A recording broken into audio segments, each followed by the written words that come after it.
सह्याद्रीच्या कुशीतून एक हिरा चमकला, भगवा टिळा चंदनाचा शिवनेरीवर प्रगटला. हातात घेऊन तलवार शत्रूवर गरजला. महाराष्ट्रात असा एकच शिवाजी राजा होऊन गेला. महाराष्ट्रात असा एकच शिवाजी राजा होऊन गेला. अखंड महाराष्ट्राचे आराध्य दैवत श्रीमंत योगी छत्रपती शिवाजी महाराजांच्या जयंती निमित्त सर्व शिवभक्तिकांना हार्दिक हार्दिक भगव्या शिवमय शुभेच्छा. नमस्कार. लातूर स्पेशल रेसिपी मध्ये आपलं खूप खूप स्वागत आहे. आज आपण पाहणार आहोत की शिवाजी महाराजाचा जन्म कधी झाला किंवा मग त्यांची कार्यकीर्त कशा पद्धतीने उदयास आली, शिवाजी महाराजांनी स्वराज्याचे स्थापन कसे केले याविषयी आपण संपूर्ण माहिती पाहणार आहोत. छत्रपती शिवाजी महाराजांना ओळखत नसेल असं महाराष्ट्रात किंवा मग कानाकोपऱ्यात कोणताही व्यक्ती नसेल, कारण छत्रपती शिवाजी महाराज आपण एका देवापेक्षा जास्त मानतो. आपल्या संपूर्ण देशवासियांचा एकच आराध्य दैवत तो म्हणजे श्री छत्रपती शिवाजी महाराज. छत्रपती शिवाजी महाराजांचा जन्म शिवनेरी किल्ल्यावर झाला. छत्रपती शिवाजी महाराजांना लहानपासून स्वराज्य निर्माण करण्याची चाहूल राजमाता जिजाऊ यांच्यामुळे लागली होती. शिवाजी महाराजांचा जन्म पुणे जिल्ह्यातील जुन्नर शहराजवळील शिवनेरी किल्ल्यावर 19 फेब्रुवारी 1630 साली झाला होता. इतिहासाच्या माहितीनुसार छत्रपती शिवाजी महाराजांचा नेमकी जन्म तारीख हा एकेकाळी मतभेदाचा मुद्दा होता. तो वाद मिटला आणि महाराष्ट्र शासनाने फाल्गुन वद्य तृतीया शके 1551 वार शुक्रवार 19 फेब्रुवारी 1630 ही शिवरायांची जन्मतारीख 2001 साली स्वीकारली. दुसरी तारीख म्हणजे 6 एप्रिल 2616 वैशाख शुद्ध तृतीया ही एक जन्मतारीख मानली जात होती. एका आख्यायिकेनुसार राजमाता जिजाऊ यांनी शिवनेरीच्या गडावरील शिवाई देवीला एक नवस मागितला होता आणि जर मला पुत्र झाला तर मी त्याचे नाव शिवाजी असे ठेवीन. छत्रपती शिवाजी महाराजांच्या जन्माच्या वेळी दख्खनमधील राजसत्ता आदिलशाही, निजामशाही आणि गोवळकोंडा राज्यातील मुसलमानी सल्तनतीमध्ये विभागली गेली होती. छत्रपती शिवाजी महाराजांचे वडील शहाजी राजे होते आणि ते आपली निष्ठा वेळोवेळी आदिलशाही, निजामशाही आणि मुघल यांच्या दरम्यान बदलत राहिली. शहाजी राजांची पुणे हे आपली जहागिरी ठेवली होती आणि शहाजीराजे हे भोसले प्रथम अहमदनगरच्या निजामशहाच्या राजदरबारामध्ये एक सरदार म्हणून होते. आदिलशहाने त्यांना पुण्याची जहागिरी दिली होती आणि नंतर शिवाजी राजांनी घेऊन जिजाबाई पुण्याला राहायला आल्या. छत्रपती शिवाजी महाराज 14 वर्षाचे असताना शहाजी राजांनी पुण्याची जहागीर राजमाता जिजाऊंना दिली होती. जिजाऊ आणि शिवाजी महाराज हे कुशल अधिकाऱ्यासह पुण्यात राहत होते. निजामशाही, आदिलशाही, मुघल हा सततच्या हितसंबंधामुळे पुण्याची वाईट स्थिती होती.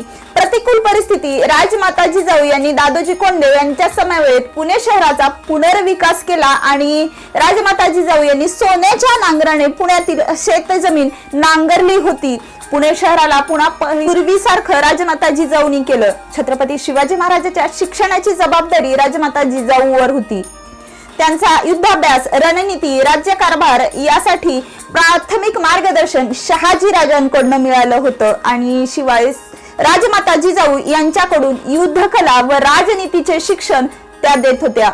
परकीय सत्तेविरुद्ध लढा करण्याचा आवश्यक असलेल्या शिस्तीचे शिक्षण राजमाता जिजाऊ यांच्याकडून मिळालं होतं. तसेच शिवाय संत एकनाथ महाराजांच्या भावार्थ रामायण, भारूड इत्यादी माध्यमातून छत्रपती शिवाजी महाराजांच्या मनात स्वराज्य निर्माण करण्याची प्रेरणा जागृत झाली होती. शिवाजी महाराज आणि राणी सईबाई यांचे विवाह महाराजांच्या बालपणीच म्हणजे 16 मे 1640 रोजी लाल महाल येथे झाले होते. तेव्हा छत्रपती शिवाजी महाराज अवघे 10 वर्षाचे होते आणि सई निंबाळकर या 7 वर्षाच्या होत्या. छत्रपती शिवाजी महाराज आणि राणी सईबाई यांना 4 मुले झाली. त्यातील पहिल्या 3 मुली होत्या आणि चौथा मुलगा होता.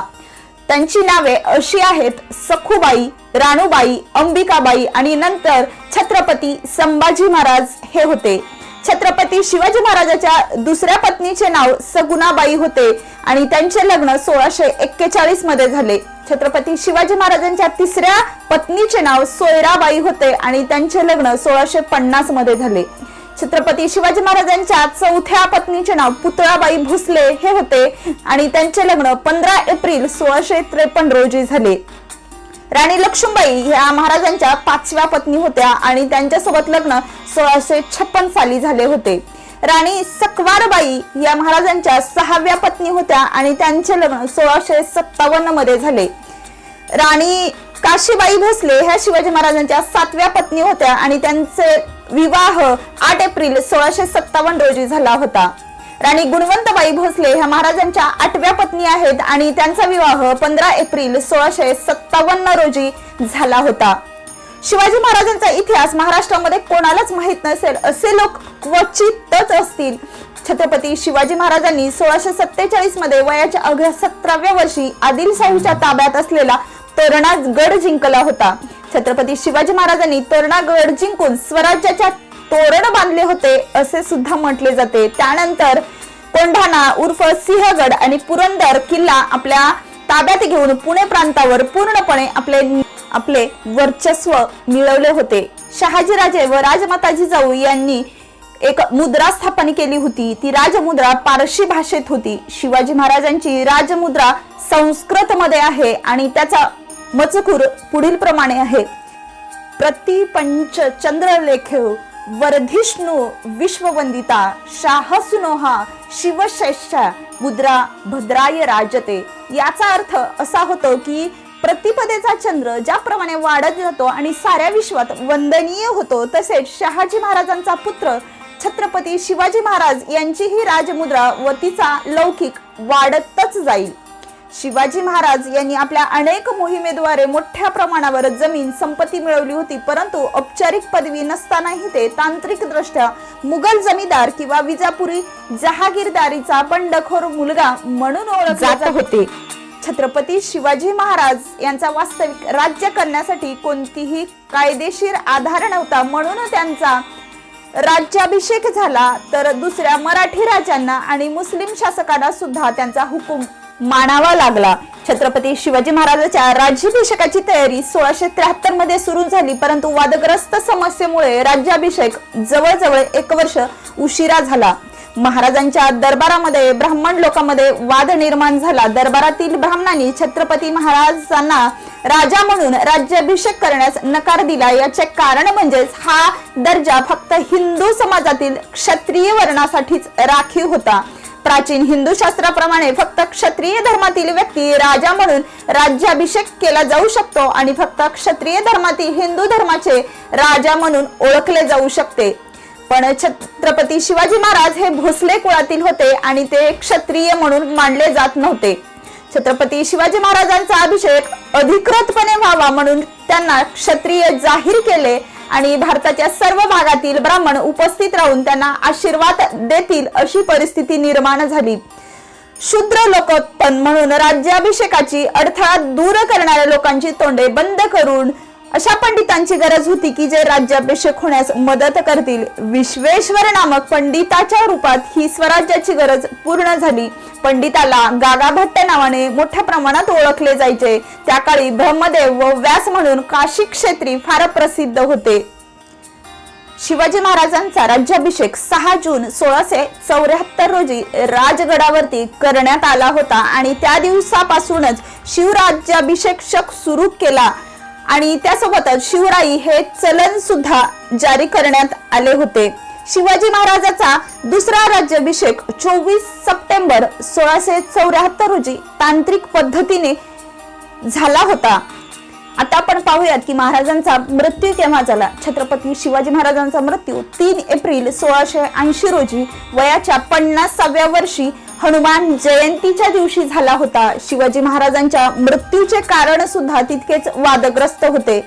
शिवाजी महाराजांचा मृत्यू रक्तरंजित प्रवाहामुळे 12 दिवस आजारी असल्यामुळे झाला असं सुद्धा मानलं जातं. जनतेच्या मनातील अधिराज्य गाजवणारा, अवघ्या 50 वर्षामध्ये संपूर्ण स्वराज्याची स्थापना करणारा आणि प्रत्येक जनतेच्या मनामध्ये लाखो वर्ष राज्य करणारा हा एकमेव राजा होऊन गेलेला आहे आणि तो आज तागायत प्रत्येक जनतेच्या मनामध्ये अधिराज्य गाजवत आहे. ते म्हणजेच छत्रपती शिवाजी महाराज राजे भोसले. शब्दही पडतात अपुरे, शब्दही पडतात अपुरे अशी शिवबाची कीर्ती आहे. राजा शोभून दिसे जगती, अवघ्या जगाचा शिवछत्रपती आहे, अवघ्या जगाचा शिवछत्रपती आहे. विजेसारखी तलवार चालवून गेला, निधड्या छातीने हिंदुस्थान हलवून गेला. वाघ नख्याने अफजल खानाचा कोथळा फाडून गेला. स्वर्गात गेल्यावरती ज्याला देवांनी झुकून मुजरा केला, असा मर्द मराठा शिवबा होऊन गेला, असा मर्द मराठा शिवबा होऊन गेला. श्री छत्रपती शिवाजी महाराज यांना मानाचा मुजरा, मानाचा मुजरा, मानाचा मुजरा.